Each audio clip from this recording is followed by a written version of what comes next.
Hi friends, welcome back to smart Rajeshwari kitchen. ఎలా ఉన్నారు friends? అందరూ బాగున్నారా? ఈరోజు మన ఇంటి రెసిపీ ఇది. ఈ కర్రీ రైస్కి కానీ చపాతీ, రోటీ దేనికైనా సరే చాలా బాగుంటుందండి.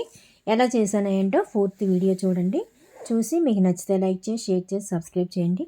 అలాగే మీరు చేసుకుని మీకు ఎలా వచ్చిందో కామెంట్ ద్వారా కామెంట్ చేయండి. ఇంకా వీడియోలోకి వెళ్ళి తెలుసుకుందామా? సింపుల్గా, ఈజీగా ఉంటుంది, టేస్టీగా ఉంటుంది.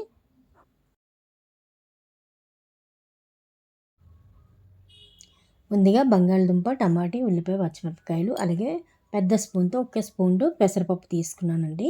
ఇది వేయడం వల్ల చాలా టేస్ట్గా ఉంటుంది, హెల్తీగా ఉంటాము. అలాగే కొంతమంది బంగాళదుంపలు నచ్చరు, కాళ్ళు పీకులు అవి అంటారు. కానీ ఈ పెసరపప్పు వేసి వండండి, అలా ఏం అనిపించదు. ఒకసారి ట్రై చేయండి మీరు. ఇవన్నీ క్లీన్ చేసుకొని బంగాళదుంప తొక్కలు అవి తీసేసుకొని ముక్కలు కట్ చేసి ఉంచుకోవాలండి. మీకు ఏ సైజు కావాలంటే ఆ సైజు ముక్కలు అనమాట బంగాళదుంపలు.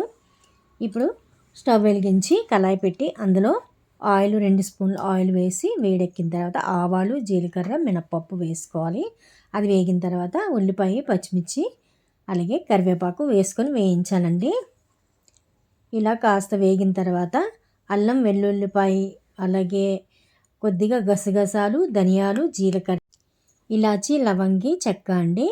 తెలుసు కదా, నేను ఆల్రెడీ వారంకి సరిపడేటట్టు నేను మసాలా పేస్టు మిక్సీ పట్టుకొని ఉంచుకుంటాను. అదేనమాట, ఒక స్పూన్ వేసుకుంటున్నాను. మీరు అప్పటికప్పుడైనా రుబ్బుకొని వేసుకోవచ్చు. ఒక స్పూన్ అయితే సరిపోతుంది. నేను 4 బంగాళదుంపలు తీసుకున్నాను కదా, ఓ పావు కేజీ ఉంటాయి. ఇప్పుడు అది పచ్చివాసన పోయినంత వరకు వేయించుకుని తర్వాత బంగాళదుంపలు చూసారు కదా, నేను ఇంత చిన్న ముక్కలు కట్ చేసుకున్నాను. మీకు ఏ సైజు ముక్కలు కావాలంటే ఆ సైజు ముక్కలు కట్ చేసుకోండి. అవి వేసి మళ్ళీ ఒక్కసారి మొత్తం అంతా మసాలా, ఉల్లిపాయలు అంతా పోపు అంతా కలిసినట్టు కలుపుకొని ఒక 5 నిమిషాలు మూత పెట్టి అలా మగ్గనివ్వండి. చక్కగా బంగాళదుంప మెత్తబడిపోతుందండి. ఇలా ఒకసారి చేయండి, చాలా బాగుంటుంది. ఇది దేనికైనా బాగుంటుందండి. ఇప్పుడు కాస్త వేగిన తర్వాత సాల్ట్ తగినంత వేసుకోండి. తర్వాత కొద్దిగా పసుపు, అలాగే కారము వేసుకొని మళ్ళీ కలిపేసి మూత పెట్టేయండి. కాసేపు ఒక 2-3 నిమిషాలు వదిలేస్తే చక్కగా ఉడికిపోతుంది బంగాళదుంప. ఇది దేంతో అయినా బాగుంటుందండి. పెసరపప్పు వేసామని కాబట్టి ఇంకా రుచిగా ఉంటుంది.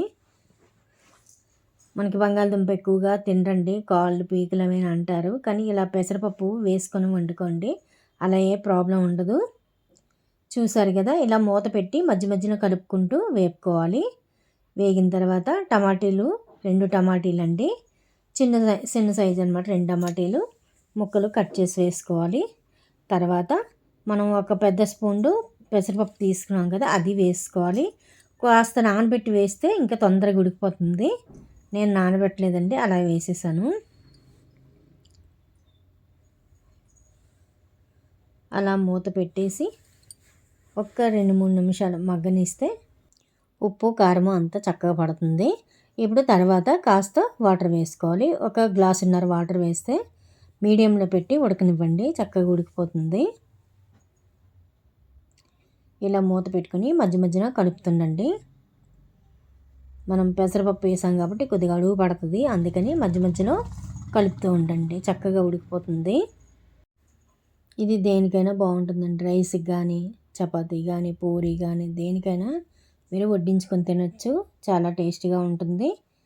అంతే ఫ్రెండ్స్, చక్కగా దగ్గరికి ఉడికిపోయింది. చూసారా, పెసరపప్పు వేసామన్నదే తెలియదండి. ఈ కర్రీ బంగాళదుంపలే తింటే కాళ్ళ నొప్పులు అవి అంటారు. ఇలా పెసరపప్పు వేసుకుని వండుకొని మీరు దేంతో తిన్నా కూడా ఆరోగ్యానికి చాలా బాగుంటుంది. ఒకసారి ట్రై చేయండి, చేసుకోకపోతే. చాలా బాగుంటుంది. మీకు ఎలా వచ్చిందో కామెంట్ ద్వారా కామెంట్ చేయండి friends. Thank you for watching. మళ్ళీ మంచి వీడియోతో వస్తా ఫ్రెండ్స్. బాయ్.